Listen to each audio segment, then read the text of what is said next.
Car करने के पश्चात आगे तब ऋषि निज नातई जिन चीनी विद्या निधि कहु विद्या दीनी जाते लागन सुधा पिपासा अतुलित बल तनु तेज प्रकाशा।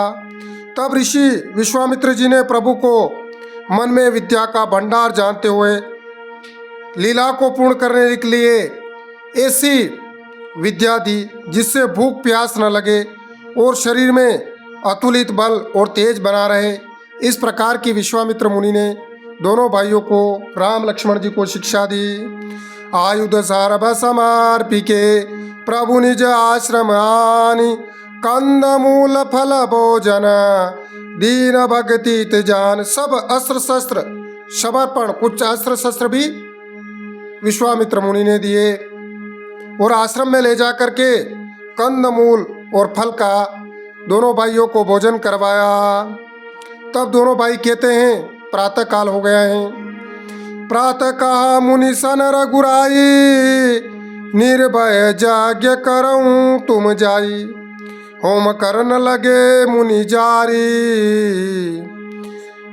आप रहे मक की रखवारी। श्री रघुनाथ जी कहते हैं आप जाकर के यज्ञ कीजिए, निडर होकर के यज्ञ कीजिए। यह सुनकर सब मुनि हवन करने लगे और भगवान श्री राम जी यज्ञ की रखवाली करने लगे। सुनि मारीच निशाचर क्रोई ले सहाय दावा मुनि द्रोही बिनु फर बान राम तेई मारा सत जोजन गा सागर पारा। यह समाचार सुनकर मुनियों का शत्रु क्रोधी राक्षस मारीच अपने सहाय को सहित आया। यज्ञ विध्वंस करने के लिए मारीच आता है तो भगवान क्या करते हैं, बिना फर वाला एक बाण उसको मारते हैं जिससे वह 100 योजन दूर समुद्र के पार जा गिरा। पावक सर शोभाऊ पुनि मारा अनुज निशाचर का टूक संगारा। फिर सुबाहु को एक अग्नि बाण मारा। इधर छोटे भाई लक्ष्मण जी ने राक्षसों की सारी सेना का संहार कर डाला। मारी असुर द्विजन भयकारी स्तुति करई देव मुनि जारी। श्री राम जी और लक्ष्मण जी ने असुरों को मारा और मुनि को निर्भर कर दिया, संतों को निर्भर कर दिया, विप्रों को बिना भय का कर दिया। तब सारे देवता भगवान की स्तुति करते हैं। तब पुनि का चुका दिवस रघुराया रहे की नवी प्राण पर दाया।